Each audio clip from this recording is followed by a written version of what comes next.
Армысыздар, бұл полиция KZ бағдарламасы. Сіздермен бірге мен Шұғыла Тұрлыбек. Бүгін көретіндеріңіз. Такси жүргізушілеріне шабуыл жасаған күдіктілер ұсталды. Өскеменде бірнеше рет ұрлық жасаған қаскөйлер құрықталды. Шымкентте тәртіп сақшылары полиция ардагерлерімен жүздесті.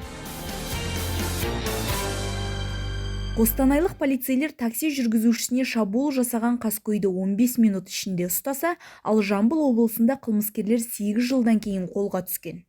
20 жастағы қостанайлық такси жүргізушісі кезекті тапсырыс алып, аталмыш мекенжайға бет алған. Я таксовал по приложению Яндекс в городе, и заявка где-то в час ночи. Он, получается, мы не доехали до Федоровки, он говорит, мне надо в Воронеж, поселок, за женой и за ребенком. Мы поехали в Воронеж через Полевое, потом мы попали не в ту деревню, в какой-то деревне катались, потом решили, обратно поехать в Кустанай. Біраз уақыттан кейін жолаушы сыртқа шығу үшін көлікті тоқтатуды өтінген. И получается, я начал движение, километров 40-50 еду, и сзади он начал меня душить. Я, получается, отпустил педаль, развернулся к нему и начал дать сопротивление. Потом я дал сопротивление, повернулся назад, смотрю, мы спускаемся вниз. 1 минуттық арпалыстан кейін жүргізуші көліктен секіріп кеткен. Оның иығына зақым келген. Ал күдікті жүргізушінің орнына отырып, есіктерді жауып кетіп қалған. Жәбірленуші бірден 102-ге қоңырау шалған. Қаскүнем алысқа бара алмады. Ұрланған көлікті іздеуге барлық патрульдік полиция қызметкерлері жұмылдырылды. 15 минуттан кейін Қуаныш Спанов пен Әділ Тажин Озерная кентінің жанармай құю станциясының жанында сипаттамасы бойынша ұқсас автокөлікті байқады. Тәртіп сақшылары жүргізушіден оңға қарай жүруді және тоқтауды сұрады.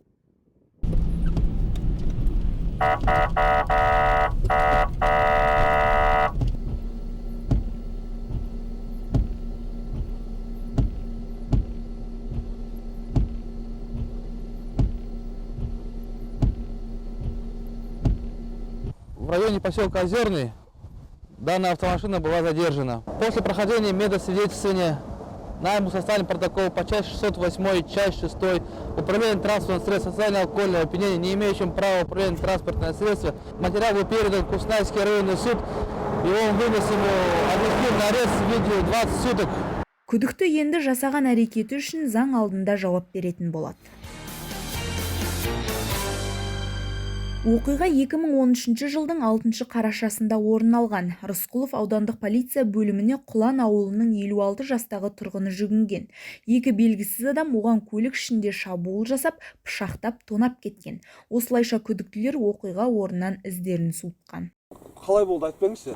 Қасымдағы бала Олжабек деген бала. Қасымда келе жатып жаңағы. Ол көліктің алдында отыр ма? Аха, алдында. Сіз? Артында отырсыз. Содан? Соны ол жаңағы скоростан шығарып жіберді, машина тоқтады. Ұрып атқанда мен жұдырықпен ұрып атыр ма деп ойлаймын. На самом деле пышақпен ұрып атыр екен. Яғни жүргізушіні жіппен алып артына отырып қалғандырдыңыз ба? Содан ол жіпті сізге кім берді?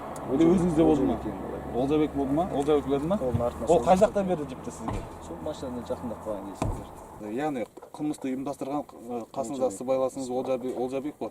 Сіз сонымен ілесіп қылмыс жасауға бірге бардыңыздар ғой. Полицейлер қаскүнемдерді ағымдағы жылдың 24 тамызында ұстады. Екі жас жігіт көлікті тоқтатып, жолда таксистке шабуыл жасаған. Біреуі артқы жағынан арқамен қылқындырып, екіншісі алдыңғы орындықта отырып пышақпен соққылар жасаған. Қазір ұсталғандардың екеуі де уақытша ұстау изоляторына қамалды. Өскеменде саяжай ұрлығының 10 эпизодына қатысы бар деген күдікпен ұрылар ұсталды.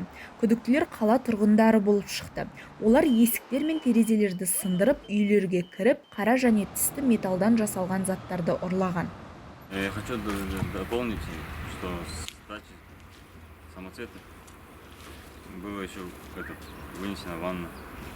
Мы находимся на металлоприемнике, который я вижу каждый предмет.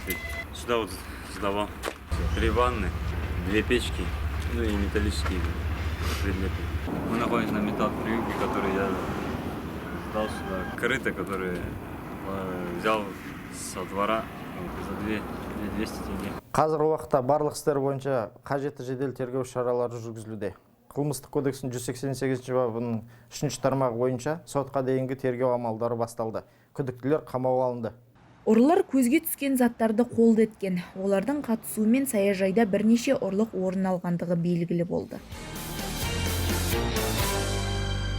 1 қазан күні бүкіл әлем халықаралық қарттар күнін атап өтеді. Аталмыш мерекеде полиция қызметкерлері өз ардагерлеріне құрмет көрсетіп, зейнеткерлердің үйлеріне барады.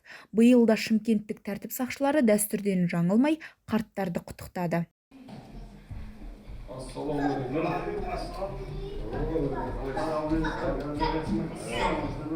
Нұржан Леспаев Шымкент қаласының аудандық полиция бөлімінде 25 жылдан астам қызмет атқарған.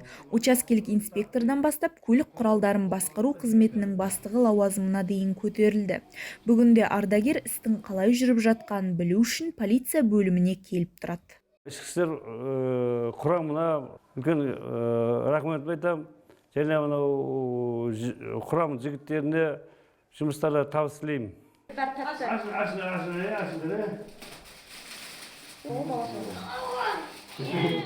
Мерейлі мейрам аясында тәртіп сақшылары ішкі істер органдары қатарында қызмет атқару кезінде анығы қылмыскерді құрықтау барысында 1983 жылы 14 маусымда қаза тапқан полицей Кемелбек Жұмаділовтың зайыбы Нагиля Жұмаділованы да ұмыт қалдырмады.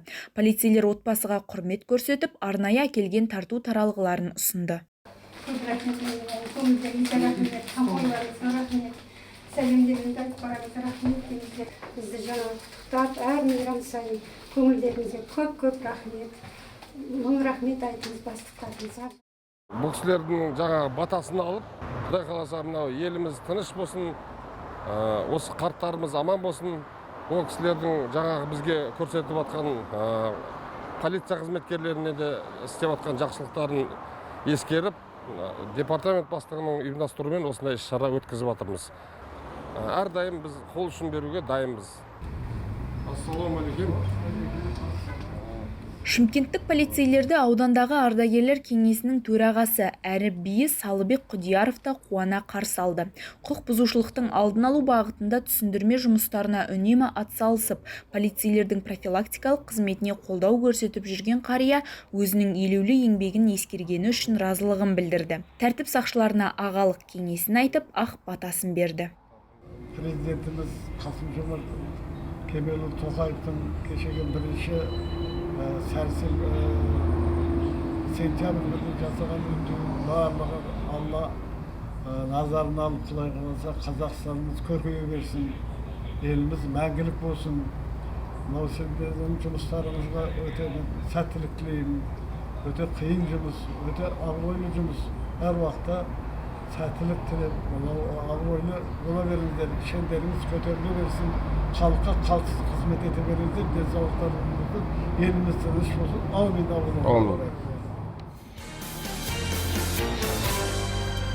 Бүгінгі айтарымыз осы. Бұдан өзге де ақпараттарды Полиция KZ сайтынан оқи аласыздар. Келесі кездескенше аман, сау болыңыздар.